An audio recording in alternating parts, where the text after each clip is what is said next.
Bapak Surya Bakti telah menghabiskan miliaran rupiah untuk menyembuhkan putranya dari ketulian selama 8 tahun.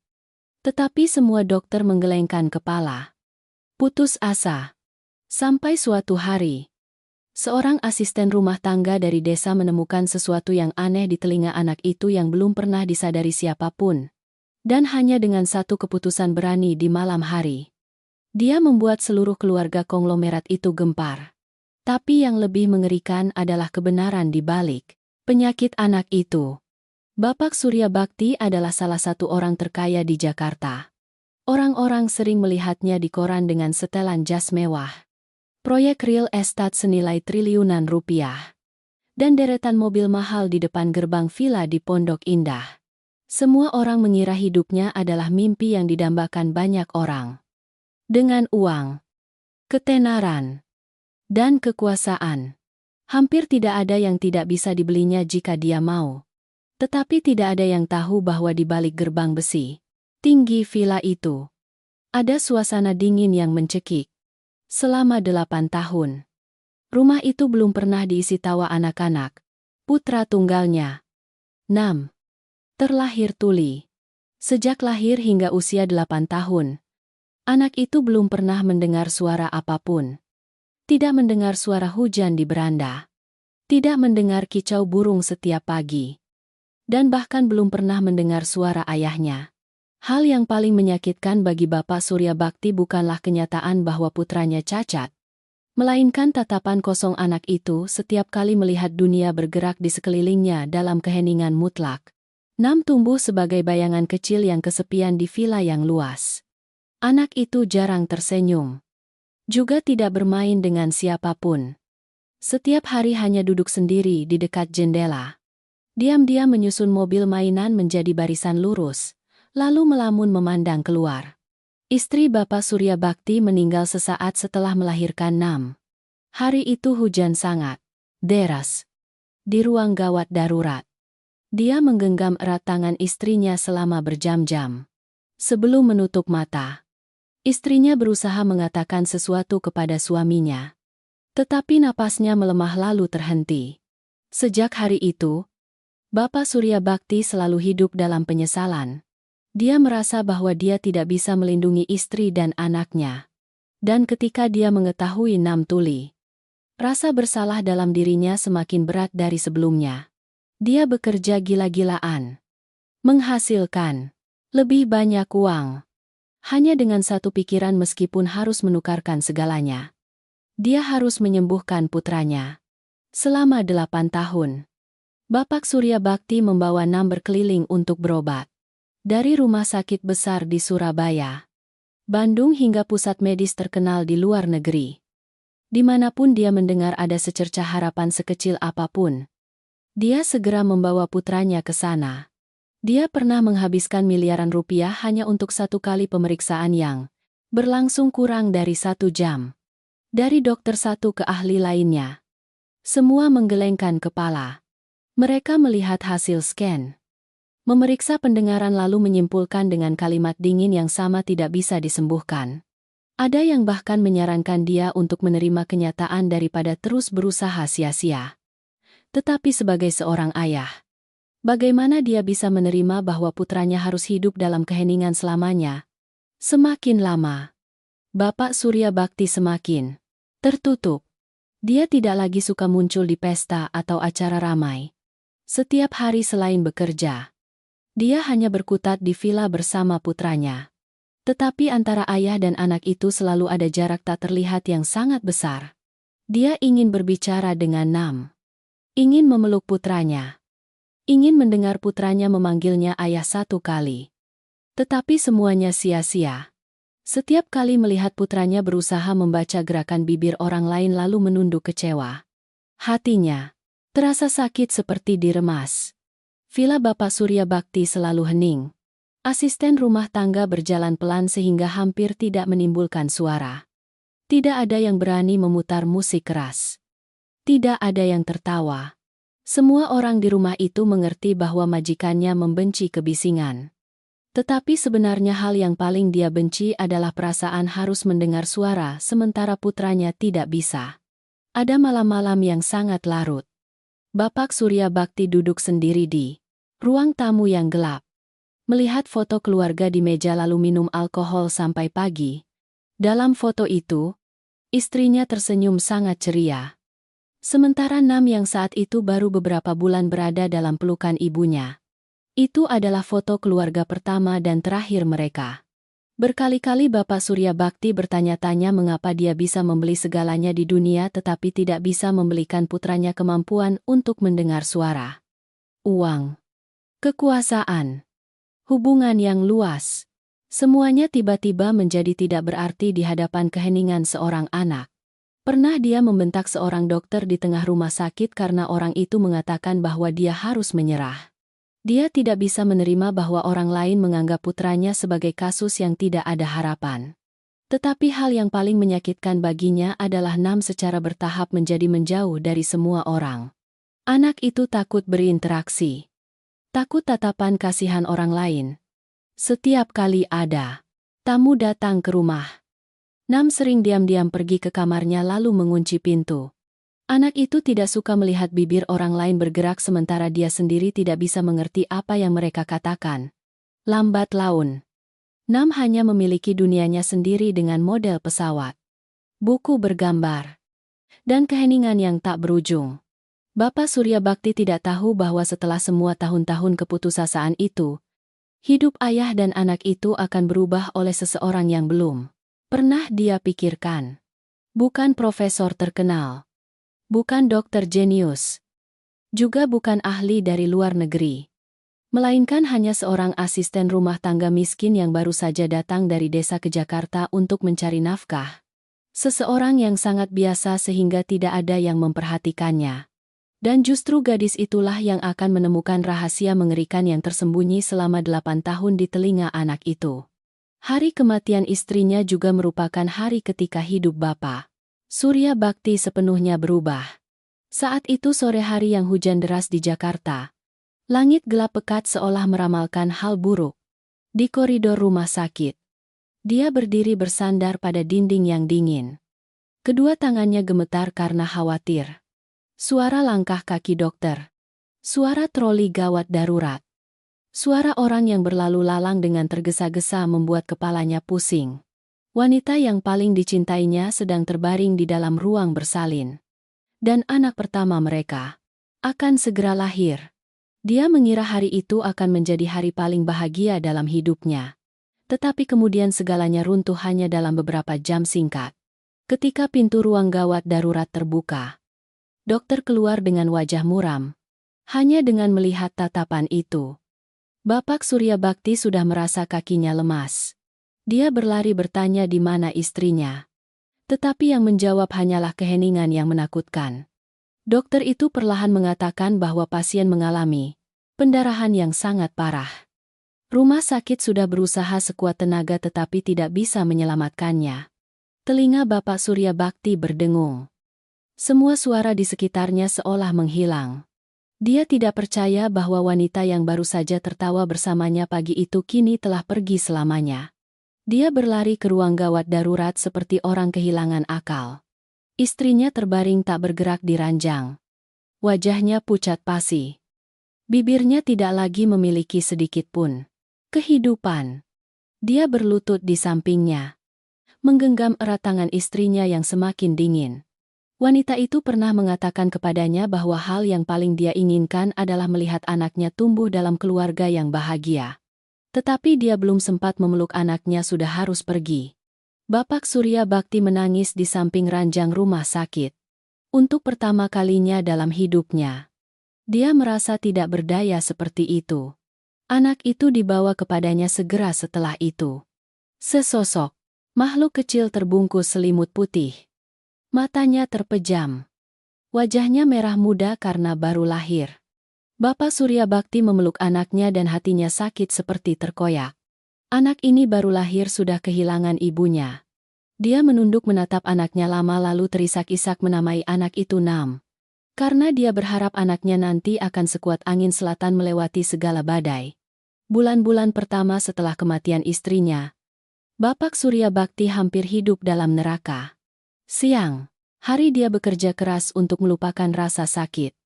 Sementara malam harinya dia duduk termenung di kamar mendiang istrinya. Melihat pakaian yang belum sempat dipakai. Barang-barang bayi yang sudah disiapkan sebelum melahirkan. Ada malam-malam dia tidak tidur hanya untuk mendengarkan rekaman suara istrinya di telepon. Dia takut suatu hari nanti dia akan melupakan suara tawa istrinya. Tetapi tragedi belum berhenti di situ. Ketika Nam berusia hampir 1 tahun, Bapak Surya Bakti mulai menyadari ada sesuatu yang tidak biasa pada putranya. Anak itu tidak bereaksi terhadap suara. Meskipun suara barang jatuh sangat keras di dekatnya. Nam tetap duduk diam seolah tidak mendengar apapun. Dia mencoba memanggil nama anaknya dengan sangat keras. Tetapi anak itu hanya menatap bingung pada gerakan bibirnya. Awalnya dia mengira anaknya terlambat berkembang. Tetapi firasat seorang ayah membuatnya semakin cemas. Dia membawa Nam ke rumah sakit untuk pemeriksaan. Setelah berjam-jam tes, dokter tua itu duduk di depannya dengan wajah cemas, lalu mengatakan bahwa kemungkinan besar anak itu terlahir tuli. Kalimat itu seperti pisau yang menusuk langsung ke hati Bapak Surya Bakti. Dia terdiam beberapa saat lalu bangkit dan menyangkal semuanya. Dia tidak percaya. Tidak mungkin putranya yang baru saja kehilangan ibu juga harus hidup dalam keheningan seumur hidup seperti itu. Sejak hari itu, Bapak Surya Bakti memulai perjalanan gila-gilaan untuk menyembuhkan penyakit putranya. Dia menjual sebagian saham perusahaan. Membatalkan banyak proyek besar hanya untuk meluangkan waktu membawa Nam berobat. Dimanapun dia mendengar ada dokter ahli, dia segera terbang ke sana. Dia pernah memeluk anaknya berlari di tengah salju di luar negeri hanya karena janji temu pemeriksaan selama 30 menit. Pernah setelah mendengar kabar seorang profesor terkenal bisa menyembuhkan penyakit langka. Dia segera menyewa pesawat pribadi membawa anaknya ke sana di malam hari. Tetapi yang didapat tetap hanya gelengan kepala dingin. Setiap kali mendengar dokter mengatakan tidak ada harapan, Bapak Surya Bakti merasa hatinya semakin tenggelam dalam keputusasaan. Dia mulai menyalahkan dirinya sendiri. Jika hari itu dia membawa istrinya ke rumah sakit yang lebih baik, apakah istrinya akan hidup jika dia mengetahui penyakit Nam lebih awal? Apakah semuanya akan berbeda? Rasa bersalah itu menghantuinya selama bertahun-tahun. Membuatnya hampir berubah menjadi orang lain. Nam tumbuh dalam keheningan mutlak. Anak itu jarang tersenyum. Jarang menunjukkan emosi. Karena tidak bisa mendengar. Nam hampir terisolasi dari dunia luar. Bapak Surya Bakti melihat anaknya semakin tertutup dan merasa sakit. Tidak tahu harus berbuat apa. Selain terus menghamburkan uang untuk pengobatan yang sia-sia. Dia pernah berpikir, hanya dengan cukup uang, dia bisa mengubah segalanya. Dia semakin menyadari uang tidak bisa menyelamatkan rasa sakitnya. Di villa yang luas di Pondok Indah, suasana selalu berat seperti diselimuti lapisan es dingin. Para pekerja di rumah itu tidak ada yang berani tertawa keras. Setiap langkah kaki sangat ringan sehingga hampir tidak menimbulkan suara. Bapak Surya Bakti tidak tahan dengan suara riang.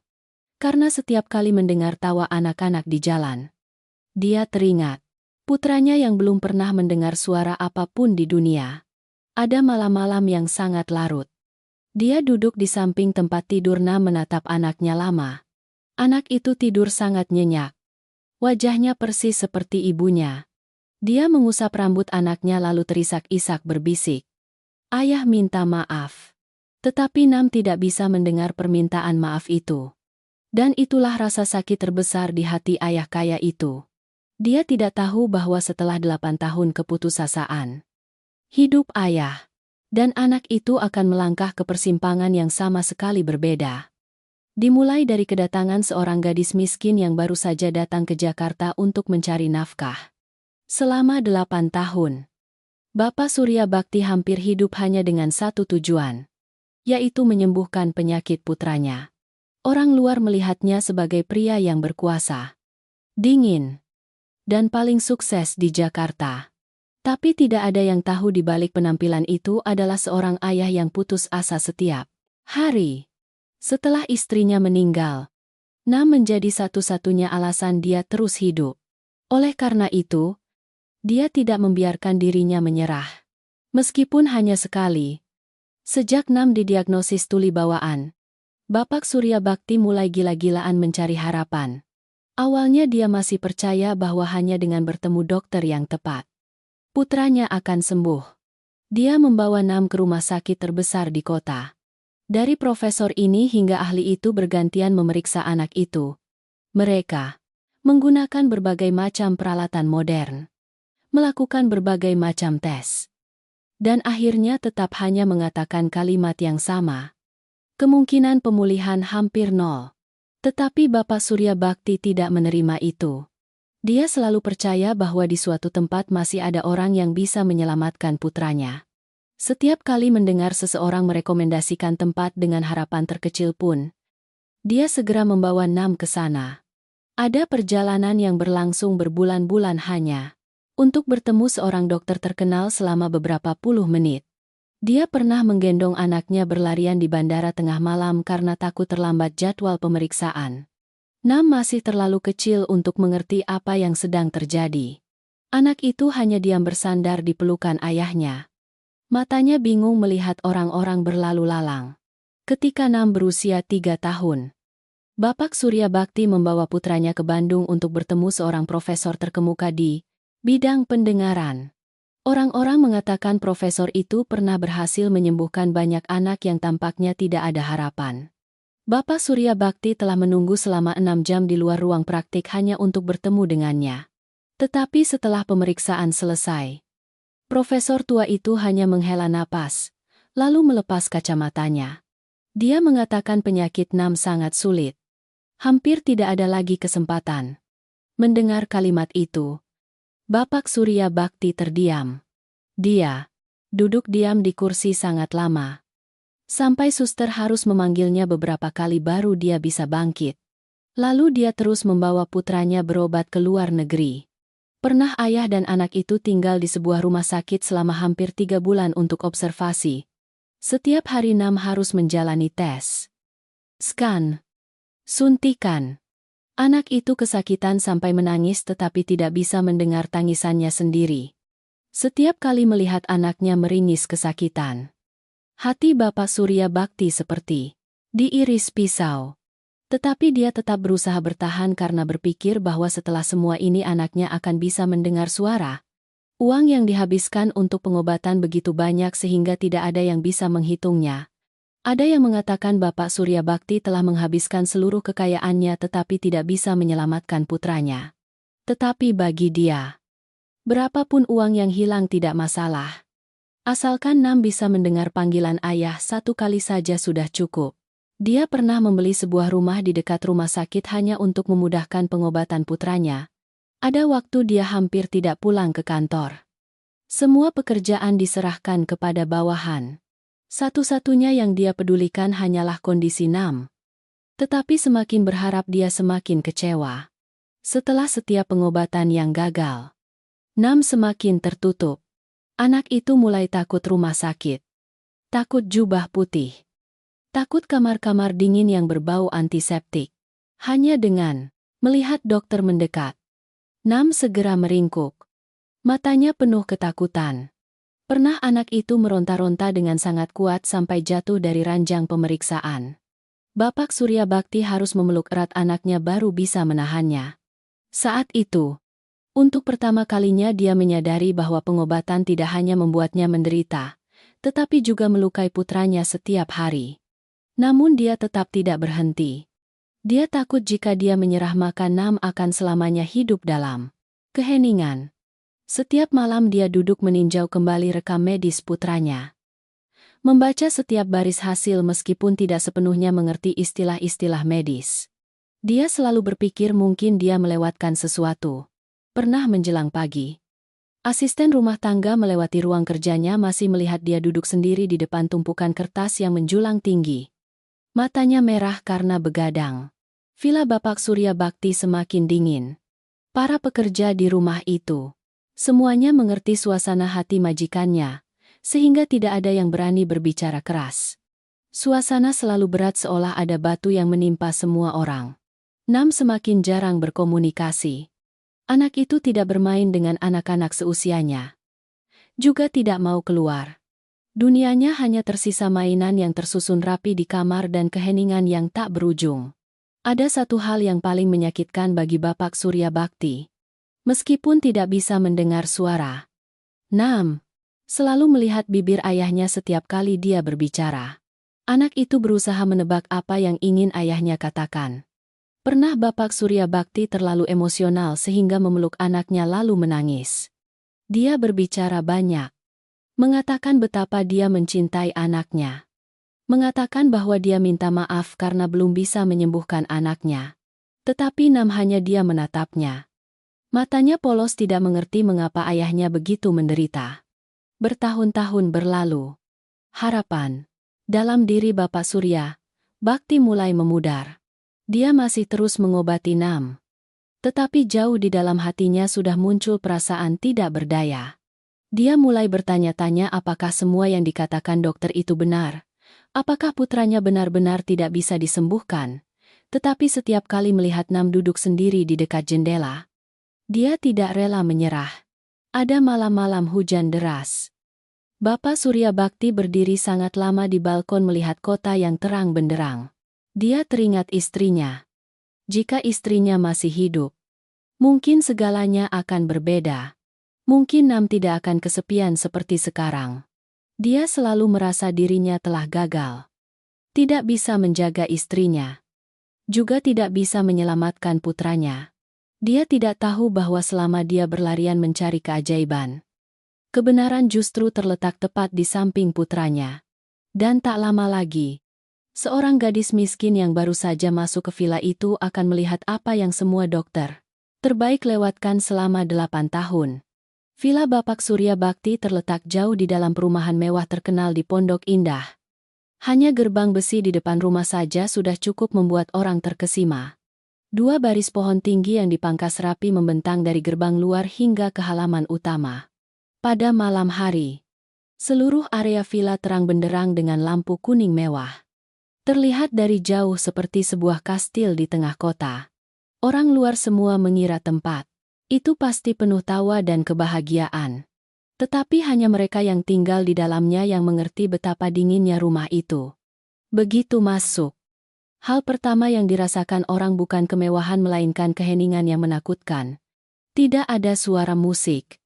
Tidak ada suara obrolan riuh. Juga tidak ada suara anak-anak berlarian seperti keluarga normal lainnya. Semua suara di rumah itu seolah teredam. Asisten rumah tangga berjalan sangat pelan. Berbicara pun hanya berani. Kahapadav. Berbisik. Siapapun yang sudah lama bekerja di villa itu mengerti aturan tak tertulis. Bapak Surya Bakti tidak suka suara keras. Tetapi sebenarnya hal yang dia benci bukan kebisingan. Hal yang membuatnya sakit justru adalah kenyataan bahwa putranya tidak bisa mendengar suara apapun di dunia. Oleh karena itu, lambat laun seluruh villa pun tenggelam dalam keheningan. Sama seperti dunia Nam. Setiap pagi Bapak Surya Bakti biasanya bangun sangat pagi. Dia duduk sendiri di ruang makan yang luas. Di depannya ada meja makan panjang yang cukup untuk puluhan orang, tetapi hanya digunakan oleh ayah dan anak itu. Asisten rumah tangga diam-diam membawa makanan keluar lalu dengan cepat pergi. Nam duduk berhadapan dengan ayahnya. Menunduk makan dengan sangat pelan. Anak itu tidak berbicara. Juga tidak banyak menunjukkan emosi. Kadang-kadang Bapak Surya Bakti melihat anaknya lalu berusaha tersenyum. Tetapi yang dibalas hanyalah tatapan.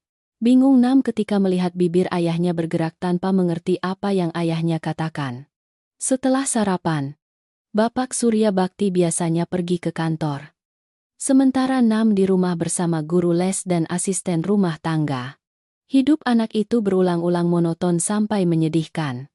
Nam suka duduk sendiri di dekat jendela besar di ruang tamu lantai 2. Dari sana dia bisa melihat jalanan di kejauhan tempat orang-orang tertawa, berbicara, dan membunyikan klakson, memanggil satu sama lain. Meskipun tidak bisa mendengar, Nam tetap suka duduk memandangi dunia itu berjam-jam. Mungkin di dalam hati anak itu selalu ingin tahu seperti apa suara yang sebenarnya. Kamar 6 lebih luas dari sebuah apartemen biasa. Mainan memenuhi rak-rak. Dari mobil remote control hingga model pesawat mahal. Tetapi hal yang aneh adalah anak itu jarang sekali memainkannya seperti anak-anak lain. Nam hanya menyusunnya menjadi barisan rapi lalu duduk. Memandangnya. Segala sesuatu dalam dunianya harus sangat teratur dan tenang. Mungkin karena ketika tidak bisa mendengar suara, orang akan berpegangan pada hal-hal yang familiar untuk merasa aman. Asisten rumah tangga di rumah itu kadang-kadang melihat Nam dengan tatapan kasihan. Ada yang bahkan diam-diam menghela napas setiap kali melihat anak itu duduk sendirian di sudut kamar selama berjam-jam. Tetapi tidak ada yang berani mendekat secara aktif. Bapak, Surya Bakti pernah mengganti banyak pekerja hanya karena mereka terlalu banyak ikut campur dalam kehidupan Nam. Dia takut putranya semakin terluka. Karena itu pula jarak antara Nam dan semua orang semakin besar. Malam hari adalah waktu di mana villa itu menjadi paling berat. Setelah makan malam, Nam biasanya memeluk model pesawat lalu duduk di balkon melihat langit malam.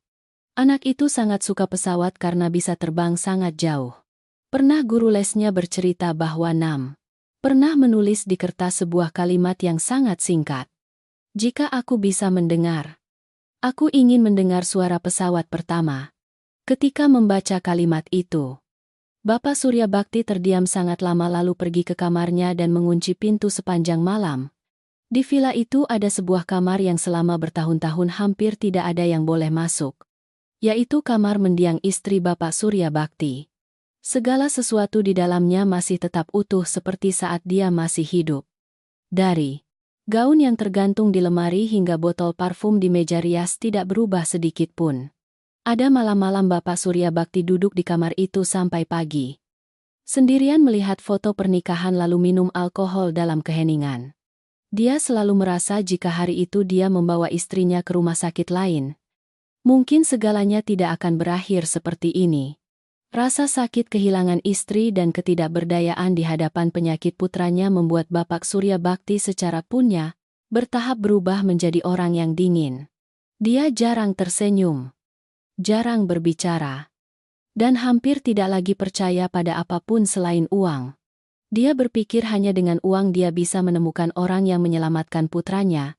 Tetapi semakin lama, kepercayaan itu semakin hancur. Setelah setiap pengobatan yang gagal, dia kembali ke villa yang dingin ini dengan mata yang lelah. Nam meskipun masih kecil tampaknya juga merasakan kesedihan ayahnya.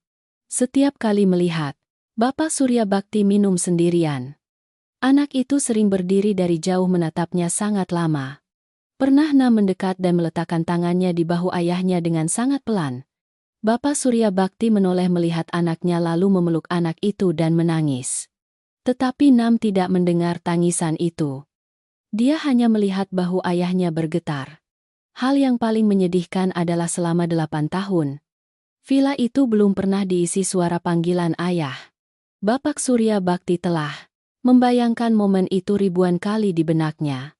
Dia pernah bermimpi Nam berlari memeluknya lalu memanggil dengan suara yang sangat jelas. Tetapi setiap kali terbangun, di sekitarnya tetap hanya keheningan yang tak berujung. Pekerja lama di rumah itu sering berbicara satu sama lain bahwa villa ini seolah diselimuti kesedihan yang tidak bisa lepas. Sekaya apapun, tempat ini tetap kekurangan hal yang paling penting, yaitu kehangatan sebuah keluarga yang sebenarnya. Dan kemudian pada suatu pagi hujan gerimis di awal bulan Oktober, gerbang villa terbuka menyambut seorang gadis muda dari desa yang datang ke kota untuk bekerja sebagai asisten rumah tangga. Tidak ada yang tahu bahwa kedatangan gadis itu akan memecahkan suasana hening yang berlangsung 8 tahun di rumah ini. Rina menginjakan kaki di Jakarta pada pagi hari yang mendung. Awan abu-abu menyelimuti seluruh kota membuat suasana terasa lebih berat dari biasanya. Gadis berusia 26 tahun itu mengenakan kemeja lama yang warnanya sudah pudar. Menarik koper kecil yang sudutnya sudah usang. Di belakangnya adalah masa-masa sulit di desa dan di depannya adalah kota besar yang tidak pernah dia duga akan dia tinggali dalam jangka panjang. Rina tidak datang ke kota untuk mengubah nasib. Juga tidak bermimpi akan kaya raya. Satu-satunya yang dia butuhkan hanyalah uang untuk menyelamatkan neneknya. Nenek Rina sudah berusia lebih dari 70 tahun. Terkena stroke dan terbaring di tempat tidur selama hampir 2 tahun ini. Sejak kedua orang tua Rina meninggal dalam kecelakaan lalu lintas, neneknya lah yang membesarkannya. Sekalipun miskin, neneknya tidak pernah membiarkan cucunya kekurangan makanan. Saat masih kecil, Rina sering melihat neneknya begadang merajut keranjang sewaan di bawah cahaya lampu minyak hanya untuk mendapatkan uang agar dia bisa sekolah. Oleh karena itu, ketika neneknya sakit, Rina bersumpah akan melakukan apapun agar neneknya tidak terlantar. Tetapi biaya rumah sakit semakin banyak. Gaji dari warung makan tempat Rina bekerja sebelumnya tidak seberapa. Ada bulan-bulan dia harus meminjam uang sana-sini baru cukup untuk membayar obat neneknya. Tepat pada saat paling putus asa, seorang kenalan dari desa merekomendasikan pekerjaan sebagai asisten rumah tangga untuk keluarga kaya di Pondok Indah dengan gaji beberapa kali lipat dari biasanya. Tanpa berpikir terlalu lama, Rina segera naik bus ke Jakarta.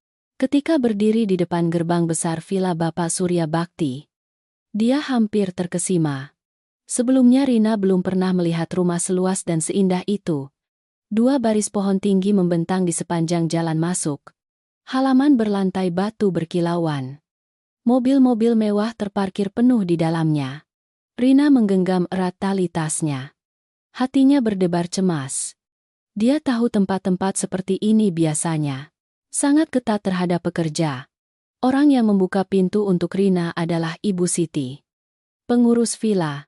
Dia adalah seorang wanita berusia di atas 50 tahun. Berwajah serius dan tatapan mata yang tajam, sehingga membuat orang lain tidak berani menatapnya lama. Ibu Siti mengamati Rina dari ujung kepala sampai ujung kaki lalu baru perlahan berbicara. "Kamu Rina?" Kan Rina segera mengangguk. "Iya. Saya baru datang untuk bekerja." Ibu Siti tidak banyak bicara lagi. Hanya berbalik masuk lalu dengan dingin menyuruh Rina mengikutinya. Begitu melewati pintu besar, Rina langsung merasakan suasana yang tidak biasa di villa itu. Meskipun luas dan mewah, tempat ini sangat sunyi sampai menakutkan. Tidak ada suara musik. Tidak ada suara obrolan. Bahkan langkah kaki para pekerja pun sangat pelan. Semua orang di rumah itu saling melewati. Hanya mengangguk sedikit lalu melanjutkan pekerjaan. Tidak ada yang tertawa. Tidak ada yang berbicara. Rina merasa seperti baru saja memasuki tempat di mana kesedihan telah meresap ke setiap dinding. Ibu Siti memimpin Rina berkeliling rumah untuk memberitahukan pekerjaan. Membersihkan ruang tamu di pagi hari. Menyiapkan pakaian untuk tuan muda. Membantu dapur jika diperlukan. Suaranya datar tetapi penuh aturan. Sebelum selesai, Ibu Siti tiba-tiba berhenti lalu menatap Rina lurus-lurus. "Di sini ada satu hal yang harus kamu ingat baik-baik." Rina segera berdiri tegak. "Iya, Bu." Ibu Siti merendahkan suaranya. "Tidak boleh mendekati tuan muda Nam secara pribadi tanpa izin." Rina sedikit terkejut tetapi tetap mengangguk. Ibu Siti melanjutkan. "Tuan muda kecil tidak seperti anak-anak biasa. Dia tidak suka orang asing. Para pekerja sebelumnya yang pernah mencoba dekat dengannya semua diberhentikan." Mendengar itu, Rina semakin tegang. Dia hanya membutuhkan pekerjaan ini untuk mendapatkan uang untuk mengobati neneknya sehingga sama sekali tidak ingin menimbulkan masalah. Setelah menerima kamar kecil untuk asisten rumah tangga, Rina mulai bekerja di hari pertama itu juga. Dia membersihkan ruang tamu, mengelap debu tangga lalu membantu dapur menyiapkan makan siang. Meskipun bekerja terus-menerus, Rina tetap selalu merasakan suasana dingin menyelimuti villa itu. Para pekerja di sini hampir tidak berbicara satu sama lain. Semua orang menunduk menyelesaikan pekerjaannya lalu diam-diam pergi. Menjelang sore, saat sedang mengelap pegangan tangga lantai 2, Rina tidak sengaja melihat seorang anak laki-laki sedang duduk sendirian di dekat jendela besar. Dia mengenakan pakaian berwarna cerah. Wajahnya pucat dan matanya sangat indah tetapi tatapannya sedih yang aneh. Di lantai ada puluhan mobil mainan yang tersusun rapi dalam barisan. Anak itu menatapnya dengan saksama sangat lama tanpa memperhatikan sekitarnya. Rina segera menebak bahwa itu adalah tuan muda. Nam. Dia diam-diam melihat beberapa detik lagi lalu hendak berbalik pergi ketika tiba-tiba menyadari sesuatu yang aneh. Setiap beberapa menit anak itu mengangkat tangan menyentuh telinga kanannya lalu sedikit mengerutkan kening seolah kesakitan. Tindakan itu berulang kali terjadi. Awalnya Rina mengira dia salah lihat. Tetapi semakin dia mengamati dia semakin jelas melihat ekspresi tidak nyaman di wajah anak itu. Entah mengapa. Pemandangan itu membuat hati Rina teriris. Itu membuatnya teringat pada sepupunya di desa dulu yang pernah sakit telinga dalam waktu lama karena ada benda asing di dalamnya yang tidak ada yang menemukan. Saat itu seluruh keluarga juga mengira dia tuli permanen sampai dokter berhasil mengeluarkan benda yang tersangkut. Rina berdiri diam beberapa detik lalu buru-buru berbalik ketika melihat Ibu Siti mendekat. Sudah selesai kerja. Suara pengurus rumah tangga itu dingin sekali membuat Rina terkejut. Iya. Bu. Ibu Siti melirik ke arah Nam lalu menoleh ke Rina dengan tatapan memperingatkan. Tugasmu membersihkan. Bukan mengkhawatirkan masalah tuan muda. Rina menunduk diam. Tetapi di dalam hatinya semakin bingung. Tidakkah ada yang melihat Nam kesakitan malam itu? Rina hampir tidak bisa tidur. Bayangan anak itu memegang telinga dengan tatapan kesakitan terus muncul di benaknya. Di tengah villa yang luas itu, anak itu seperti seorang anak yang terlupakan di dunianya sendiri yang hening. Dan Rina tidak tahu bahwa momen tidak sengaja itu telah membuka serangkaian peristiwa yang akan mengubah sepenuhnya hidupnya. Hidup Nam. Dan juga pria kaya yang hidup dalam keputusasaan di luar sana. Hari-hari pertama bekerja di villa Bapak Surya Bakti berlalu lebih lambat dan berat dari yang Rina bayangkan. Meskipun tempat ini luas, mewah, dan lengkap, suasana di dalamnya selalu membuatnya merasa sesak napas. Orang-orang di rumah itu jarang berbicara satu sama lain. Dari pengurus rumah tangga hingga tukang kebun. Semua diam seolah takut menimbulkan suara. Kadang-kadang Rina berdiri di tengah ruang tamu yang luas dan masih merasa merinding karena keheningan yang menyelimuti seluruh tempat. Pekerjaan Rina dimulai sangat pagi. Setiap pagi dia harus membersihkan lantai bawah sebelum Bapak Surya Bakti dan Tuan Muda Nam bangun. Setelah itu membantu dapur menyiapkan makanan lalu melanjutkan membersihkan kamar-kamar di lantai atas. Meskipun sibuk, Rina tetap sering tanpa sadar memperhatikan anak laki-laki yang tinggal di villa itu. Bukan karena penasaran melainkan karena bayangan Nam duduk sendirian di dekat jendela selalu membuatnya merasa tidak nyaman yang tak terlukiskan. Setiap hari sama saja. Nam hampir tidak pernah meninggalkan sudut favoritnya. Anak itu suka duduk di dekat jendela kaca besar di lantai 2. Tempat cahaya matahari masuk setiap pagi. Di depannya selalu ada mainan yang tersusun rapi. Kadang-kadang mobil. Kadang-kadang model pesawat. Tapi apapun yang dia mainkan, Nam hanya diam-diam menyusunnya lalu duduk menatapnya sangat lama. Hal yang paling Rina perhatikan adalah anak itu hampir tidak pernah tersenyum. Pernah saat sedang mengepel lantai di dekat sana, Rina tidak sengaja melihat Nam sedang menatap keluar dengan saksama. Di jalan di bawah, beberapa anak tetangga sedang bermain sepak bola dan tertawa riang. Nam menatap mereka sangat lama lalu perlahan mengangkat tangan menyentuh telinga kanannya. Wajahnya sedikit mengerut seolah kesakitan. Hanya beberapa detik kemudian, anak itu kembali menatap keluar seolah tidak terjadi apa-apa. Awalnya Rina mengira Nam hanya memiliki kebiasaan seperti itu. Tetapi semakin dia memperhatikan dia semakin sering melihat hal itu terjadi. Saat makan. Saat membaca buku. Saat bermain-mainan. Bahkan saat duduk sendirian. Di balkon. Anak itu berulang kali mengangkat tangan ke telinga kanannya. Lalu sedikit mengerutkan kening. Pernah Nam bahkan merasa tidak nyaman sampai mengerutkan kening sangat lama. Kedua matanya merah seolah ingin menangis. Hal yang aneh adalah sepertinya tidak ada seorang pun di rumah yang memperhatikan hal itu. Bapak Surya Bakti selalu sibuk dengan pekerjaan dan panggilan telepon yang terus-menerus. Asisten rumah tangga hanya menyelesaikan pekerjaannya lalu pergi. Sementara Ibu Siti pengurus rumah tangga selalu menjaga jarak dengan tuan muda. Semua orang sepertinya sudah terbiasa dengan keheningan dan ekspresi tidak biasa. Nam sampai tidak lagi memperhatikannya. Tapi Rina berbeda. Semakin dia melihat Nam, dia semakin teringat pada sebuah kejadian di desa bertahun-tahun yang lalu. Saat itu, sepupunya bernama Tio juga pernah menunjukkan gejala serupa. Selama hampir 3 tahun, seluruh keluarga mengira anak itu tuli bawaan. Karena dipanggil-panggil tidak bereaksi. Tio sering memegang telinga menangis. Tetapi karena miskin tidak ada yang membawanya berobat dengan benar. Belakangan seorang dokter di kabupaten menemukan ada benda asing yang menyumbat telinga anak itu selama bertahun-tahun. Setelah dikeluarkan, kemampuan pendengarannya membaik secara signifikan. Sejak itu, Rina selalu mengingat baik-baik gejala sakit telinga itu.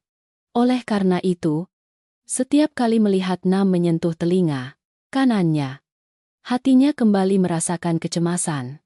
Pernah saat sedang membersihkan kamar anak itu, Rina bahkan memperhatikan di bantal tidur ada beberapa noda darah kering yang sangat kecil. Dia terkejut mengambilnya untuk dilihat lebih dekat lalu buru-buru menyembunyikannya ketika mendengar suara langkah kaki di koridor. Sepanjang hari itu, di benak Rina hanya berputar-putar pikiran bahwa ada sesuatu yang tidak beres dengan telinga Nam.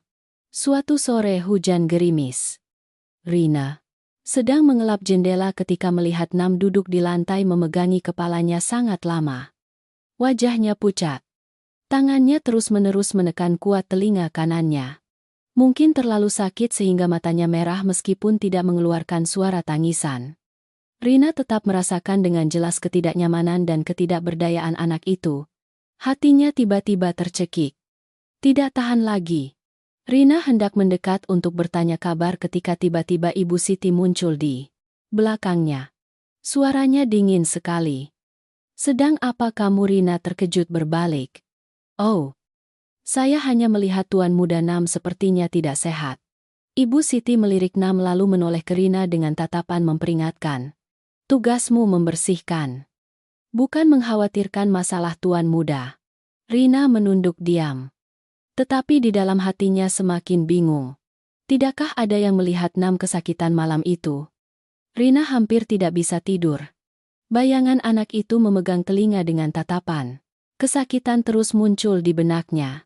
Dia teringat pada neneknya yang pernah mengajarinya bahwa jika melihat seseorang menderita dan diam saja maka hati nurani tidak akan pernah tenang seumur hidup. Tetapi Rina juga mengerti posisinya di rumah ini. Dia hanya seorang asisten rumah tangga baru yang belum lama bekerja. Jika ikut campur dalam urusan pribadi tuan muda, dia sangat mungkin dipecat segera. Namun semakin dia berusaha mengabaikannya, Rina semakin merasakan firasatnya semakin kuat. Ada sesuatu di telinga Nam yang semua orang lewatkan. Dia mulai diam-diam mengamati anak itu lebih banyak. Dan kemudian suatu pagi beberapa hari kemudian, saat sedang mengganti spray di kamar Nam, Rina tidak sengaja melihat anak itu duduk di depan cermin memiringkan kepalanya sangat lama.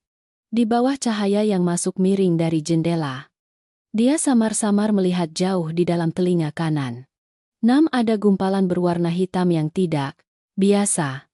Pada saat itu, jantung Rina seperti berdegup lebih kencang. Dia berdiri terdiam beberapa detik karena perasaan familiar itu kembali. Itu persis sama dengan apa yang pernah dia lihat di telinga sepupunya bertahun-tahun yang lalu. Tetapi kali ini lebih menakutkan. Karena benda itu sepertinya sudah ada sangat lama. Nam tiba-tiba berbalik membuat Rina terkejut, menunduk melanjutkan pekerjaannya. Tetapi sejak saat itu, dia tahu dia tidak bisa terus berpura-pura, tidak melihat lagi. Sebuah rahasia sedang tersembunyi di telinga anak itu. Dan mungkin rahasia itulah yang membuat Nam hidup 8 tahun dalam keheningan tanpa ada yang menyadarinya. Setelah hari itu melihat gumpalan hitam yang tidak biasa di telinga Nam, Rina mulai lebih memperhatikan anak itu dari sebelumnya. Awalnya dia hanya berpikir dia terlalu khawatir. Tetapi semakin dia mengamati dia semakin yakin bahwa Nam tidak hanya tuli biasa. Hal yang paling membuatnya cemas adalah tatapan mata anak itu setiap kali memegangi telinga kesakitan. Itu bukan tatapan ketidaknyamanan sesaat melainkan seperti anak yang diam-diam menahan sesuatu yang berlangsung terlalu lama. Meskipun demikian, Rina tetap berusaha menjaga jarak karena peringatan Ibu Siti. Dia tahu dia hanya seorang asisten rumah tangga baru. Tidak punya hak untuk ikut campur dalam urusan kesehatan tuan muda. Tetapi kadang-kadang semakin seseorang ingin menghindari, justru semakin tidak sengaja ditarik mendekat. Suatu sore, langit Jakarta, hujan sangat deras. Suara hujan yang menghantam atap kaca membuat seluruh villa menjadi lebih gelap dari biasanya. Rina sedang membersihkan di koridor lantai 2 ketika melihat Nam duduk di lantai ruang tamu. Di depannya ada model pesawat yang sayapnya copot. Anak itu berusaha memasangnya kembali, tetapi tidak berhasil. Kedua tangan kecilnya gemetar karena tidak sabar. Wajahnya menunduk penuh kekecewaan. Rina berdiri melihat beberapa detik lalu tidak bisa menahan perasaannya. Dia melangkah pelan mendekat, berlutut di samping anak itu, dan dengan lembut mengambil mainan itu. Nam terkejut mendongak. Matanya sedikit bingung melihat orang asing mendekat. Tetapi Rina hanya tersenyum sangat lembut, lalu perlahan memasang bagian sayap yang miring ke posisi yang benar. Suara klik yang sangat kecil terdengar ketika mainan itu selesai diperbaiki. Nam melebarkan matanya melihat pesawat di tangan Rina, lalu kembali melihat Rina. Itu adalah kali pertama mereka berdua benar-benar saling menatap dalam jarak sedekat itu. Rina sedikit mendorong pesawat ke arah anak itu lalu tersenyum. Sudah selesai, Nak. Meskipun tahu Nam tidak bisa mendengar, dia tetap tanpa sadar berbicara pelan seperti sedang membujuk seorang anak normal. Hal yang mengejutkan Rina adalah Nam tidak berbalik pergi seperti biasanya. Anak itu menatapnya sangat lama lalu perlahan mengangkat tangan melakukan gerakan aneh. Rina tidak mengerti tetapi tetap menebak mungkin dia sedang berusaha berterima kasih. Dia lalu melambaikan tangan dengan lembut membalasnya. Dan kemudian untuk pertama kalinya sejak datang ke villa ini, Rina melihat Nam tersenyum. Senyum itu sangat kecil. Hanya sekilas di sudut bibir, tetapi cukup membuat hati Rina tercekik. Seorang anak yang hidup 8 tahun dalam keheningan, akhirnya mau membuka hati kepada seseorang. Sejak hari itu, antara Rina dan Nam secara bertahap terbentuk ikatan yang sangat istimewa. Tanpa perlu kata-kata, mereka mulai memahami satu sama lain dengan gerakan-gerakan sangat kecil. Setiap pagi saat Rina membersihkan kamar, dia sering meninggalkan permen atau origami burung bangau buatan tangan di meja Nam. Awalnya Nam hanya diam-diam melihat. Tetapi kemudian dia mulai menyimpan semuanya di sebuah kotak kecil di samping tempat tidur. Pernah Rina meninggalkan selembar kertas kecil bergambar wajah tersenyum di samping segelas susu Nam.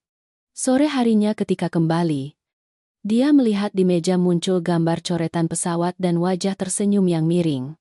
Rina tertawa kecil lalu buru-buru menutup mulutnya karena takut orang lain mendengar. Itu mungkin kali pertama villa itu merasakan sedikit kehangatan setelah bertahun-tahun dingin. Nam mulai terbiasa dengan kehadiran Rina. Setiap kali melihat dia berjalan melewati koridor, anak itu sering diam-diam mengikuti di belakang beberapa langkah. Pernah Rina sedang menyiram tanaman di halaman ketika tiba-tiba melihat Nam duduk di undakan menatapnya dengan sangat saksama. Dia tidak mengatakan apa-apa. Hanya diam seolah ingin berada lebih dekat dengannya. Lambat laun, Rina juga belajar memahami isyarat-isyarat khusus Nam. Ketika senang, dia sering menyentuh kedua jarinya ke dada lalu tersenyum. Ketika sedih, dia akan memeluk lutut meringkuk di sudut. Dan ketika merasa aman, Nam akan dengan lembut menyentuh orang di depannya lalu menahannya sangat lama. Suatu hari, ketika Rina memberinya kue kecil di dapur, Nam tiba-tiba meletakkan tangannya di lengan Rina dengan sangat pelan lalu menatapnya dengan tatapan lembut. Momen itu membuat Rina mengerti bahwa anak itu benar-benar mempercayainya. Tetapi sejak saat itu, dia semakin menyadari betapa kesepiannya. Nam, di villa yang luas itu, anak itu hampir tidak memiliki siapapun untuk diajak bicara. Bapak Surya Bakti meskipun sangat menyayangi anaknya tetapi selalu tertekan oleh pekerjaan dan tekanan. Dia sering pulang ke rumah dengan wajah lelah lalu mengurung diri di ruang kerja berjam-jam. Ada kalanya Nam berdiri di depan pintu kamar ayahnya sangat lama seolah ingin masuk. Tetapi akhirnya diam-diam berbalik pergi. Suatu kali, Rina tidak sengaja melihat Nam tertidur pulas di kursi di koridor karena menunggu ayahnya pulang. Jam saat itu sudah hampir tengah malam. Anak itu memeluk model pesawatnya. Matanya tetap tertuju ke arah tangga, seolah berusaha menunggu sesosok orang muncul. Melihat pemandangan itu, hati Rina teriris. Dia dengan lembut menggendong Nam ke kamar tidur lalu menarik selimut menutupi anak itu. Bahkan saat tidur, tangan Nam tetap tanpa sadar menyentuh telinga kanannya seolah merasa tidak nyaman. Sejak dekat dengan Rina, Nam lebih banyak tersenyum dari sebelumnya. Para pekerja di rumah itu juga mulai menyadari hal itu. Pernah Ibu Siti berdiri dari jauh melihat Nam secara aktif menarik tangan Rina untuk menunjukkan gambar barunya. Dia sedikit mengerutkan kening tetapi tidak mengatakan apa-apa. Mungkin dia sendiri juga mengerti bahwa anak itu sudah terlalu lama kesepian. Rina sendiri semakin dekat dengan Nam. Semakin dia tidak bisa mengabaikan kondisi anak itu. Serangan sakit telinga masih sering muncul. Kadang-kadang saat sedang bermain, Nam tiba-tiba meringis lalu memegangi kepalanya sangat lama. Setiap kali seperti itu, Rina kembali merasa cemas. Dia yakin di dalam telinga Nam ada sesuatu yang sangat tidak biasa. Tetapi hal yang paling dia takuti bukan rahasia itu melainkan kenyataan bahwa semua orang di rumah ini sepertinya sudah terlalu terbiasa dengan rasa sakit Nam sampai tidak menyadarinya lagi. Dan Rina mengerti bahwa jika dia terus diam, mungkin anak itu akan terus hidup dalam kesakitan dan keheningan sepanjang sisa hidupnya. Sejak dekat dengan Nam, Rina semakin menyadari bahwa kondisi anak itu tidak sesederhana yang semua orang kira. Awalnya dia hanya curiga karena Nam sering tanpa sadar menyentuh telinga kanannya lalu meringis kesakitan. Tetapi semakin dia mengamati dari dekat dia semakin yakin di dalam telinga anak itu ada sesuatu yang tidak biasa.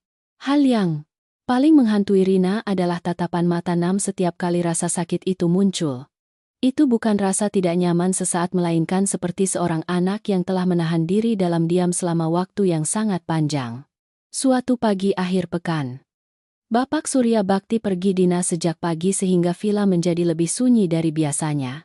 Rina sedang membersihkan di ruang tamu ketika tiba-tiba mendengar suara sangat kecil dari arah balkon lantai 2. Dia melangkah cepat untuk memeriksa, lalu terkejut melihat Nam sedang meringkuk di sudut lantai. Kedua tangannya memegangi kepala erat-erat. Wajahnya pucat pasi. Kedua matanya merah karena sakit. Meskipun tidak mengeluarkan suara tangisan apapun, Rina tetap merasakan dengan jelas seberapa hebat anak itu menahan diri. Rina panik berlari mendekat berlutut di depan Nam. "Kamu sakit sekali ya?" Dia tanpa sadar bertanya lalu teringat anak itu tidak bisa mendengar. Nam mendongak menatapnya. Kedua baris air mata mengalir pelan di wajah kecilnya. Lalu dia gemetar mengacungkan tangan ke telinga kanannya. Jantung Rina tercekik. Dia mengambil handuk mengelap keringat. Nam lalu berusaha memberi isyarat bertanya apakah dia boleh melihat. Nam sedikit ragu beberapa detik. Mungkin selama bertahun-tahun dia terlalu takut akan pemeriksaan telinga yang menyakitkan. Tetapi akhirnya Nam tetap sedikit mengangguk. Rina dengan lembut memiringkan kepala anak itu ke arah cahaya. Tepat pada saat melihat ke dalam telinga Nam, seluruh tubuhnya menegang. Jauh di dalam saluran telinga, ada gumpalan hitam yang sangat besar. Hampir menyumbat seluruh bagian dalam. Itu tidak seperti hal biasa yang pernah dia lihat. Di bawah cahaya, gumpalan itu terlihat jelas hitam dan mengkilap seolah sudah ada sejak sangat lama. Rina tanpa sadar menahan napas. Pemandangan itu segera membuatnya teringat pada sepupunya bertahun-tahun yang lalu. Tetapi kasus Nam jauh lebih serius. Gumpalan benda asing itu begitu besar sehingga hampir menyumbat seluruh bagian dalam telinga. Ya Tuhan, Rina sedikit bergumam. Jantungnya berdebar kencang. Dia tidak mengerti mengapa selama 8 tahun begitu banyak dokter terkenal tidak menemukan benda ini. Atau apakah mereka sudah melihatnya tetapi mengabaikannya, Memikirkan itu, punggung Rina tiba-tiba merinding. Nam menatapnya dengan tatapan penuh kekhawatiran. Mungkin dia mengerti dari ekspresi wajah Rina bahwa telinganya sedang bermasalah. Rina berusaha menenangkan diri lalu dengan lembut menggenggam tangan anak itu. Tidak apa-apa. Meskipun tahu Nam tidak bisa mendengar, dia tetap berbicara sangat pelan seolah ingin menenangkan. Tetapi hal yang paling menyakitkan bagi Rina adalah reaksi Nam selanjutnya. Ketika dia memberi isyarat ingin memberitahu Bapak Surya Bakti atau membawanya untuk diperiksa. Nam segera menggelengkan kepala dengan sangat kuat. Matanya terlihat jelas ketakutan. Dia terus-menerus melambaikan tangan lalu memegangi kepala meringkuk, seolah takut akan sesuatu. Rina terdiam beberapa detik lalu tiba-tiba mengerti. Selama 8 tahun terakhir, Nam sudah dibawa berobat terlalu sering. Dari rumah sakit ini ke dokter lain. Dari pemeriksaan yang menyakitkan ini ke prosedur yang tidak nyaman lainnya. Bagi anak itu, pengobatan tidak lagi berarti harapan melainkan hanya ketakutan yang berkepanjangan. Nam gemetar menarik lengan baju Rina seolah memohon agar tidak membawanya ke rumah sakit.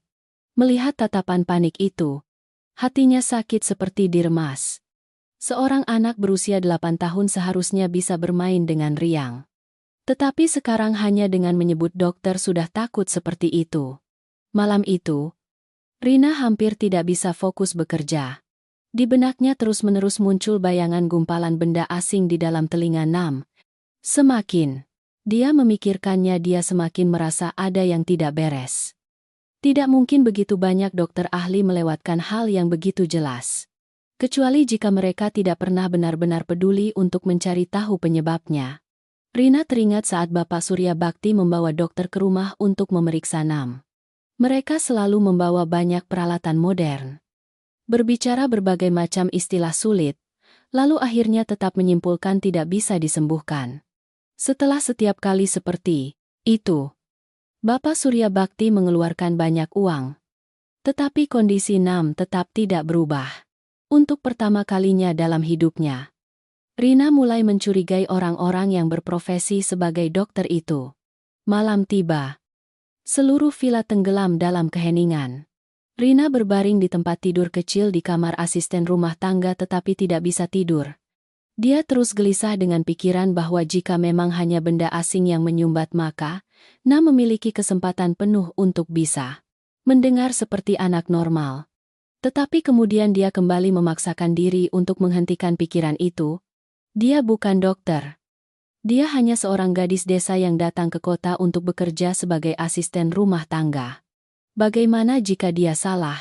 Bagaimana jika dia campur tangan sendiri lalu melukai Nam? Hanya dengan memikirkan akibatnya saja, Rina sudah merasa takut.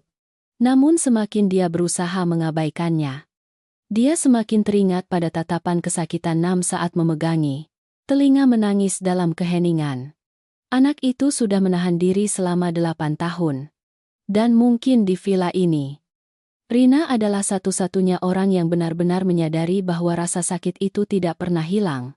Hari-hari berikutnya, kondisi Nam semakin membuat Rina khawatir. Anak itu sering kehilangan tidur. Kadang-kadang saat sedang bermain tiba-tiba memegangi kepala menunduk karena sakit. Pernah Rina bahkan melihat sedikit cairan berwarna gelap menempel di sapu tangan anak itu. Hal itu semakin membuatnya yakin bahwa di dalam telinga Nam ada sesuatu yang sangat serius. Suatu sore saat sedang membersihkan ruang kerja Bapak Surya Bakti, Rina tidak sengaja melihat puluhan tumpukan rekam medis menumpuk di meja. Dia berdiri terdiam beberapa detik lalu melihat ke arah foto keluarga yang diletakkan di sampingnya. Dalam foto itu, Bapak Surya Bakti tersenyum sangat bahagia bersama mendiang istrinya dan putra kecilnya. Entah mengapa momen itu membuat Rina merasa sesak di dada. Dia menyadari bahwa pria kaya itu juga hanyalah seorang ayah yang putus asa. Dia telah mempercayai para dokter selama bertahun-tahun. Percaya sampai tidak pernah berpikir ada kemungkinan mereka salah. Tetapi Rina berbeda.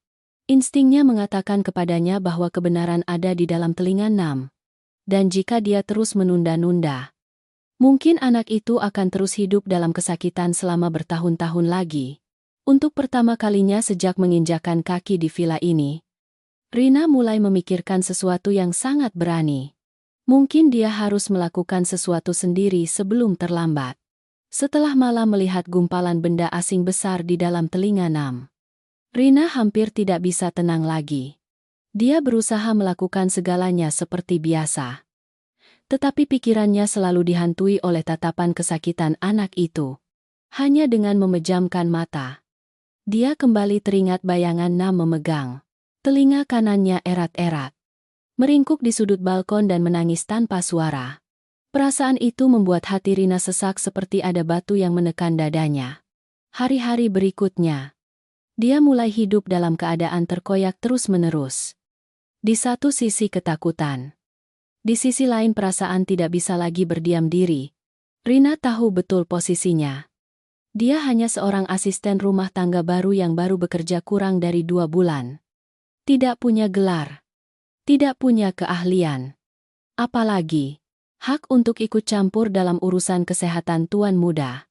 Hanya dengan salah sedikit saja, dia bisa kehilangan segalanya.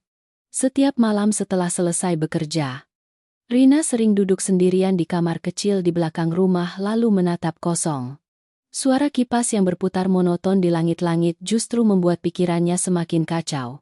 Pernah dia mengangkat telepon bermaksud menelepon neneknya untuk curhat, tetapi kemudian mengurungkan niat. Rina tidak ingin keluarganya semakin khawatir. Dia ingat betul peringatan Ibu Siti. Jangan ikut campur urusan tuan muda Nam. Di villa ini, semua orang tahu betapa Bapak Surya Bakti mencintai putranya. Siapapun yang membuat Nam terluka, sekecil apapun, akan langsung dipecat. Dulu ada seorang asisten rumah tangga karena mencoba memaksa Nam sehingga Bapak Surya Bakti memecatnya hari itu juga. Hanya dengan memikirkan tatapan dingin Bapak Surya Bakti saja sudah cukup membuat Rina takut. Pria itu meskipun selalu lelah dan pendiam tetapi karismanya membuat orang lain tidak berani melawannya. Jika dia tahu Rina secara pribadi memeriksa telinga Nam, dia pasti akan langsung dipecat dari rumah. Tetapi hal yang paling membuat Rina cemas adalah setiap hari berlalu, Nam sepertinya semakin sakit dari sebelumnya. Pernah saat sedang bermain menyusun pesawat, anak itu tiba-tiba memegangi kepalanya menunduk jatuh ke lantai. Kedua matanya merah. Bibirnya terkatup rapat seolah berusaha menahan diri. Rina melihatnya dan hatinya teriris. Dia ingin berlari membantu tetapi hanya bisa berdiri dari jauh karena Ibu Siti ada di dekat sana.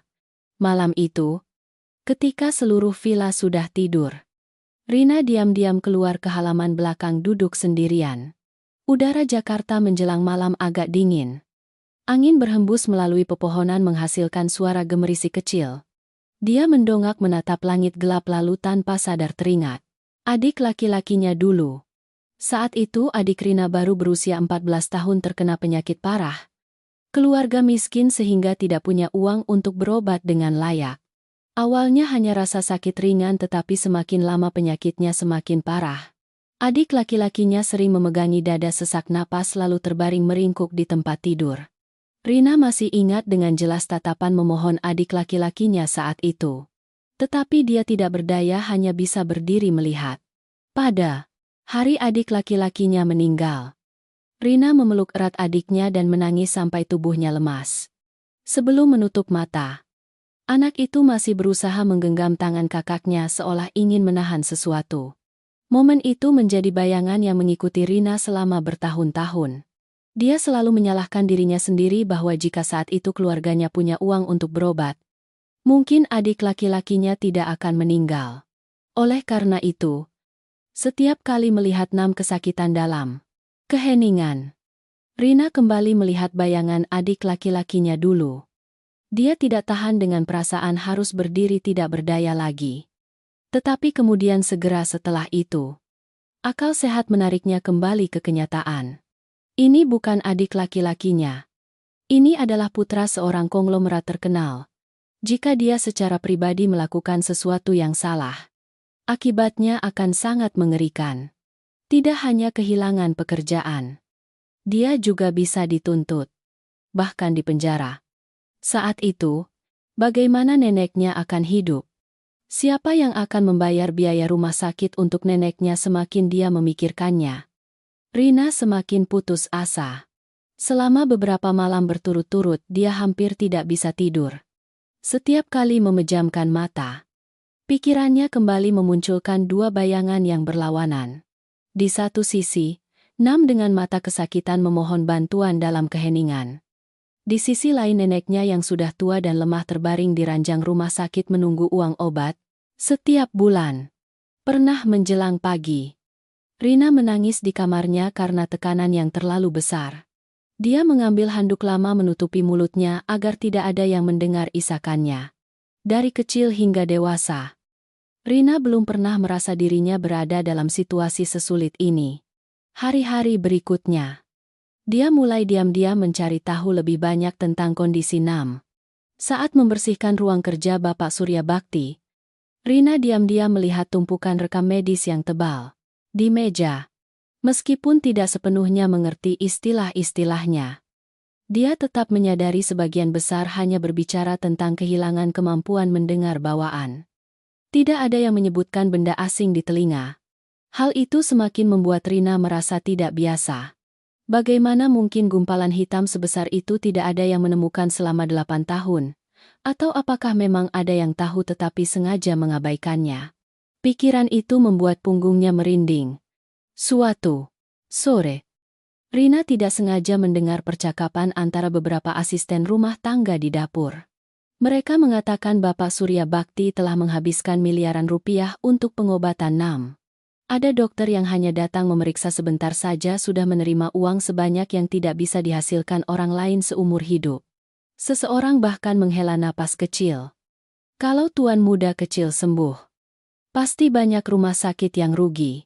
Kalimat itu membuat Rina terdiam.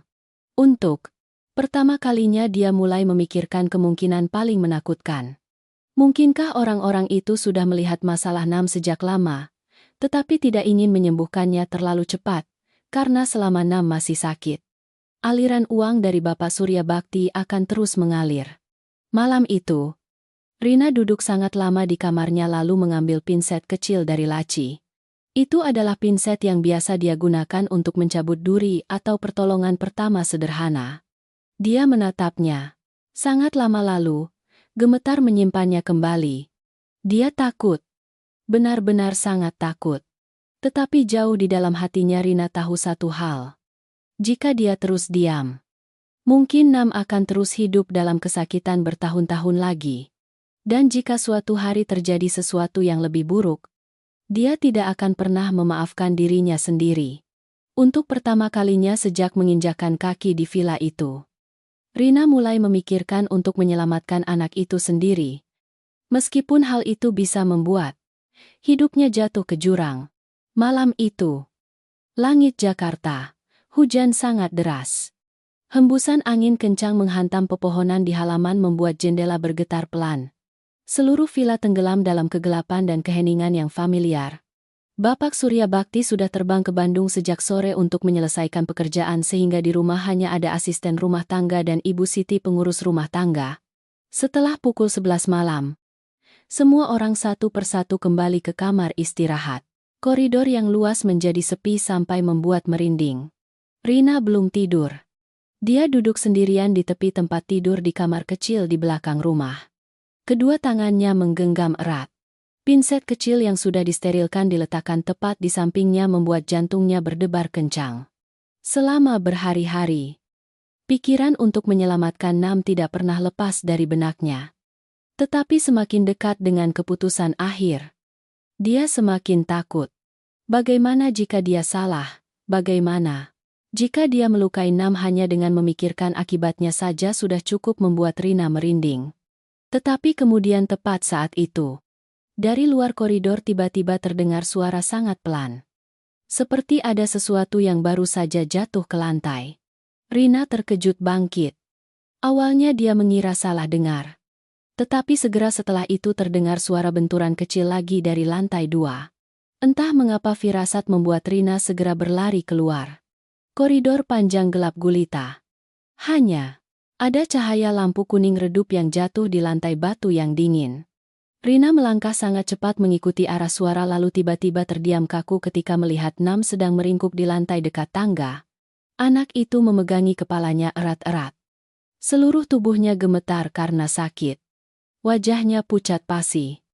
Kedua baris air mata mengalir pelan di pipinya. Nam berusaha menggigit bibir untuk menahan diri. Tetapi kedua matanya yang merah sudah menjelaskan segalanya. Sebuah tangan kecil masih terus-menerus mencengkeram erat telinga kanan seolah rasa sakit itu merobek kepalanya. Ya Tuhan! Rina panik berlari mendekat berlutut di sampingnya. Nam melihatnya lalu gemetar mengacungkan tangan menarik baju Rina seolah memohon bantuan. Pada saat itu, semua keraguan di hati Rina hampir lenyap sepenuhnya. Dia belum pernah melihat anak itu kesakitan seperti itu. Rina buru-buru membantu Nam duduk lalu mengambil handuk mengelap keringat anak itu. Tetapi hanya beberapa detik kemudian, Nam kembali memegangi kepala menunduk karena rasa sakit yang menusuk. Seluruh tubuhnya gemetar. Rina menggigit bibir erat-erat. Dia tahu dia tidak bisa menunda-nunda lagi. Dengan tangan gemetar, Rina dengan lembut mengangkat dagu Nam lalu memberi isyarat bertanya, apakah dia percaya padanya. Nam terengah-engah. Kedua matanya yang merah menatapnya lama. Akhirnya anak itu sedikit mengangguk. Hanya satu anggukan itu saja sudah membuat hati Rina tercekik. Dia menyandarkan Nam di pelukannya lalu mengambil pinset kecil yang sudah disiapkan beberapa hari sebelumnya dari saku bajunya.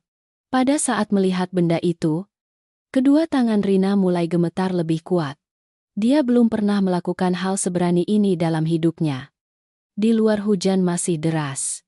Suara guntur yang terdengar jauh membuat suasana semakin tegang. Rina menarik napas dalam-dalam lalu berusaha menenangkan diri. Dia memiringkan kepala Nam ke arah lampu terdekat. Di bawah cahaya kuning redup, gumpalan benda asing hitam di telinga anak itu terlihat lebih jelas dari sebelumnya. Itu begitu besar dan terletak begitu dalam sehingga membuat Rina merinding. Jangan takut. Kakak akan pelan-pelan. Rina tanpa sadar berbisik meskipun tahu Nam tidak bisa mendengar. Nam memejamkan mata erat-erat. Kedua tangan kecilnya menggenggam erat lengan baju Rina seolah berpegangan pada harapan terakhir. Rina dengan hati-hati memasukkan ujung pinset ke dalam telinga anak itu. Tangannya gemetar sampai hampir terjatuh.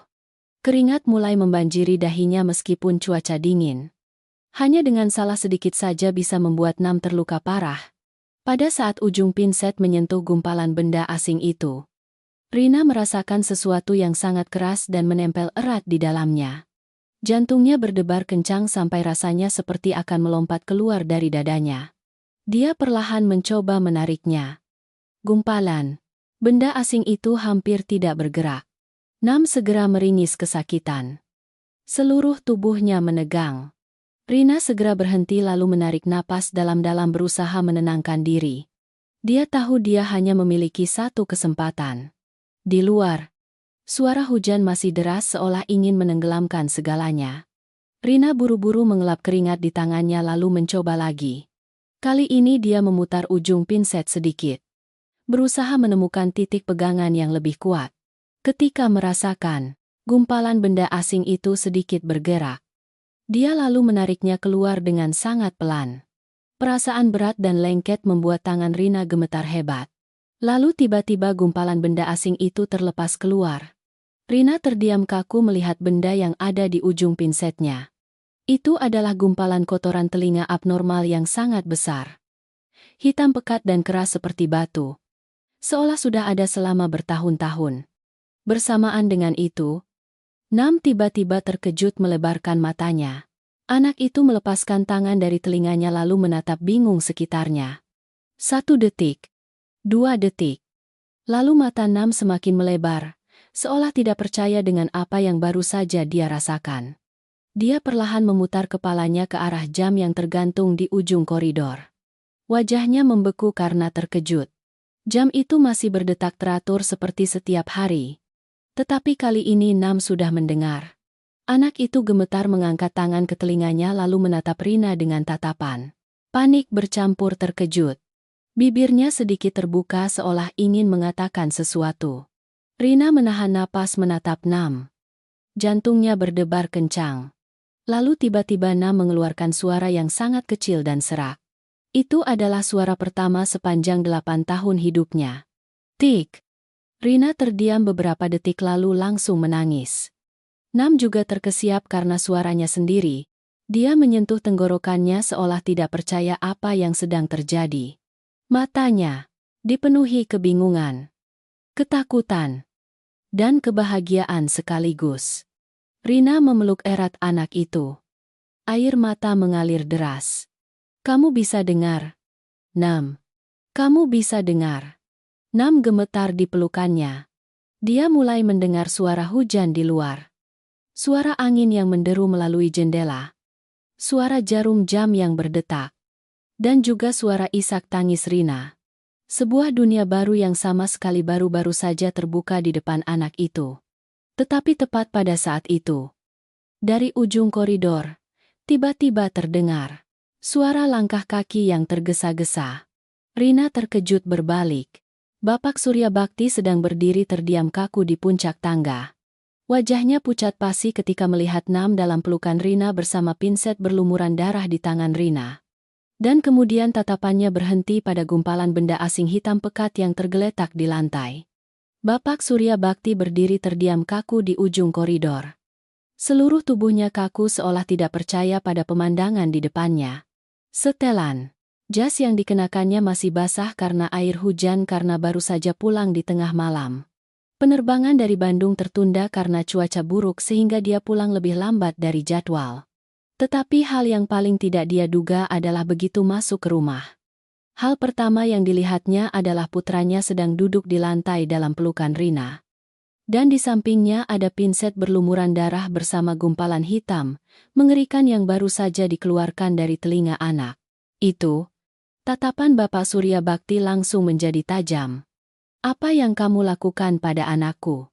Suaranya terdengar penuh amarah membuat seluruh koridor seolah membeku. Rina terkejut bangkit.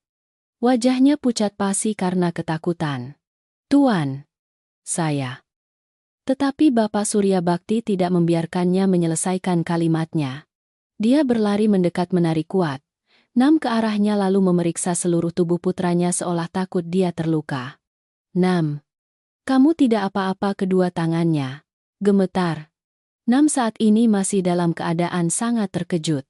Anak itu terus-menerus melihat sekeliling koridor. Melihat jam. Melihat hujan di luar jendela lalu kembali melihat ayahnya. Berbagai suara yang pertama kali masuk ke benaknya membuatnya hampir tidak tahu harus bereaksi bagaimana. Bapak Surya Bakti melihat putranya diam lalu semakin panik. Dia berbalik dengan cepat ke arah Rina.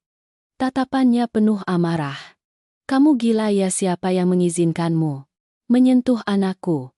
Suara bentakannya menggema di seluruh koridor, membuat beberapa asisten rumah tangga terkejut keluar dari kamar mereka. Rina gemetar sampai hampir tidak bisa berdiri. Tetapi dia tetap berusaha terisak menjelaskan. Tuan muda Nam sangat kesakitan. Saya hanya ingin membantu. Membantu Bapak Surya Bakti membentak. Kamu dokter, kamu tahu hanya dengan salah sedikit saja anakku bisa terluka permanen, tepat saat itu. Nam tiba-tiba menggenggam tangan ayahnya. Bapak Surya Bakti terdiam. Anak itu mendongak menatap ayahnya dengan mata gemetar lalu perlahan membuka mulut. Suaranya serak dan terputus-putus seperti anak kecil yang baru belajar bicara. Ayah. Seluruh tubuh Bapak Surya Bakti membeku. Dia terdiam melihat putranya. Bibir Nam masih gemetar karena belum terbiasa mengeluarkan suara. Tetapi kali ini dia mendengar dengan sangat jelas. Ayah. Koper di tangan Bapak Surya Bakti jatuh ke lantai. Batu yang dingin. Selama 8 tahun, dia telah membayangkan momen ini entah berapa kali. Dia pernah bermimpi Nam memanggilnya dalam ratusan mimpi lalu terbangun di tengah malam dengan hati yang sakit karena tahu itu hanya ilusi. Tetapi sekarang, di koridor dingin villa itu, suara panggilan itu benar-benar terdengar. Bapak Surya Bakti berlutut di depan putranya. Kedua matanya merah. Nam. Kamu baru saja bilang apa? Suaranya gemetar sampai tercekat. Nam menatap ayahnya lalu perlahan mengangkat tangan ke telinganya. Anak itu menangis dengan suara keras. Sebuah suara yang nyata tidak lagi menjadi keheningan putus asa seperti selama 8 tahun terakhir. Aku bisa dengar. Nam berbicara dengan susah payah satu persatu kata. Bapak Surya Bakti menahan napas. Suara hujan di luar masih deras. Suara jam berdetak terdengar di koridor dan untuk pertama kalinya dalam hidupnya, putranya bisa mendengar semua suara itu. Bapak Surya Bakti memeluk erat Nam. Seluruh tubuhnya gemetar hebat. Pria yang dulu dingin dan berkuasa di seluruh dunia bisnis kini menangis seperti anak kecil. Air matanya terus mengalir di rambut putranya. Kamu benar-benar bisa dengar ya Tuhan. Dia terisak sampai tidak bisa berbicara dengan jelas. Nam juga memeluk erat ayahnya. Anak itu terkejut setiap kali mendengar suara tangisan ayahnya di dekat telinganya. Wajah kecilnya panik, bercampur terkejut. Dunia Nam sebelumnya hanyalah keheningan tak berujung. Tetapi sekarang segalanya begitu hidup sampai membuatnya terkesima. Dia mendengar suara hujan. Mendengar suara langkah kaki asisten rumah tangga yang berdiri di kejauhan. Bahkan mendengar suara detak jantungnya sendiri di dadanya. Dan hal yang paling menyentuh Nam adalah suara ayahnya. Selama 8 tahun, dia hanya melihat bibir Bapak Surya Bakti bergerak, tetapi belum pernah tahu seperti apa suara yang sebenarnya. Sekarang, untuk pertama kalinya, Nam mengerti betapa hangatnya suara ayahnya. Ayah. Anak itu memanggil lagi lalu menangis lebih keras. Bapak Surya Bakti memeluk erat putranya. Seolah takut jika dilepaskan semuanya akan hilang. Tetapi kemudian tepat saat itu, tatapannya tiba-tiba berhenti pada Rina yang berdiri diam di samping. Di tangannya masih ada pinset kecil berlumuran darah.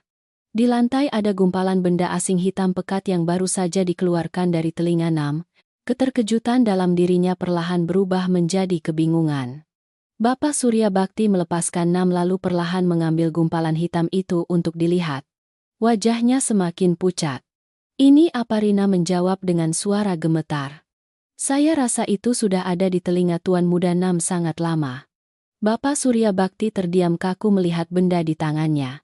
Gumpalan kotoran telinga raksasa yang keras seperti batu. Begitu besar sehingga sulit dipercaya bisa ada selama bertahun-tahun di telinga seorang anak. Pada saat itu, otaknya seperti dipukul keras oleh seseorang. Jika benda ini sudah ada di telinga Nam selama itu, bukankah seharusnya dia teringat semua pemeriksaan yang dia lakukan untuk putranya selama bertahun-tahun? Puluhan dokter, puluhan rumah sakit besar dan kecil. Banyak sekali peralatan modern yang pernah memeriksa Nam. Tidak mungkin tidak ada yang menemukan benda ini. Tidak mungkin. Punggung Bapak Surya Bakti merinding. Malam itu juga, dia segera membawa Nam ke rumah sakit untuk pemeriksaan ulang. Seluruh rombongan mobil melaju di tengah hujan deras dalam kekacauan.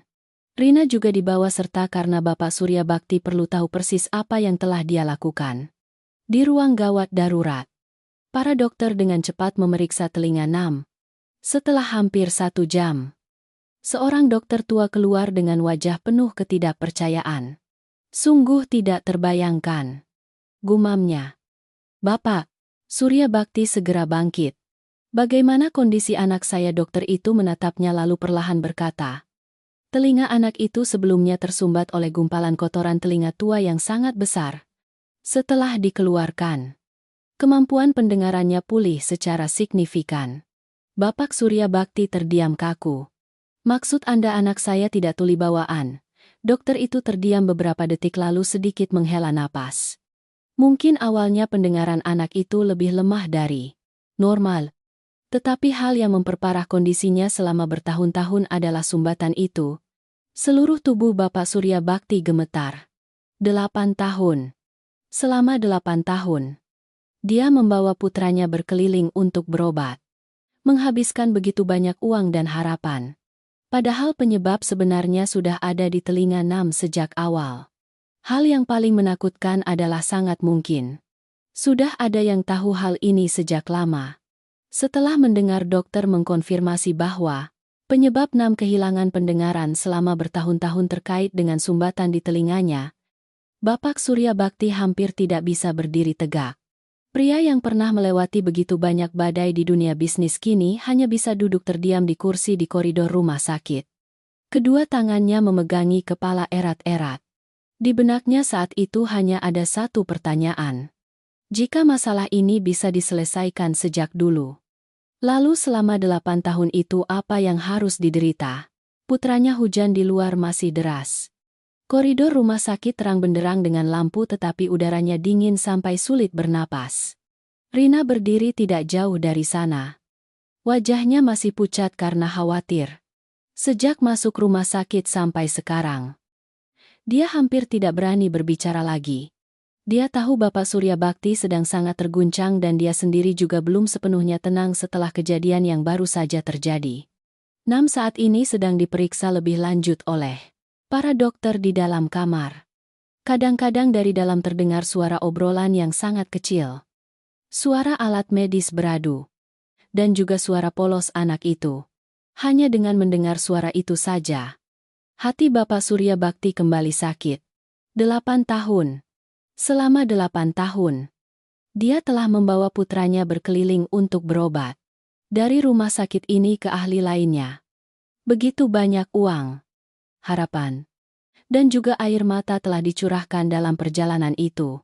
Ada saat-saat dia hampir gila karena putus asa. Tetapi belum pernah sekalipun dia berpikir bahwa masalah sebenarnya begitu sederhana sampai menakutkan. Sekitar tengah malam, seorang dokter parubaya membawa setumpuk rekam medis keluar dari ruang pemeriksaan. Wajahnya sangat serius. Bapak Surya Bakti, saya rasa Anda perlu melihat ini. Bapak Surya Bakti segera bangkit. Dokter itu memberinya setumpuk rekam medis lama yang baru saja diambil dari data rekam medis 6 sebelumnya. Dalam sebuah pemeriksaan scan 3 tahun yang lalu, ada catatan tentang penemuan benda asing yang tidak biasa di telinga kanan anak itu. Bapak Surya Bakti terdiam kaku. Kedua tangannya gemetar saat membalik setiap lembar kertas. Tepat di tengah lembar hasil ada sebuah catatan yang ditandai dengan sangat jelas. Ditemukan tanda-tanda sumbatan di saluran telinga kanan. Direkomendasikan penanganan lebih lanjut. Mata Bapak Surya Bakti membelalak. Mengapa saya belum pernah diberitahu tentang ini? Dokter itu terdiam beberapa detik lalu sedikit menghela napas. Menurut rekam medis, hasil ini tidak dilanjutkan penanganannya. Tidak dilanjutkan. Bapak Surya Bakti hampir membentak. Maksud Anda apa? Dokter itu merendahkan suaranya. Ada kemungkinan selama proses pengobatan yang panjang, informasi ini terlewatkan. Atau sengaja tidak ditekankan. Pada saat itu, seluruh tubuh Bapak Surya Bakti merinding. Dia teringat puluhan janji temu, pemeriksaan selama bertahun-tahun.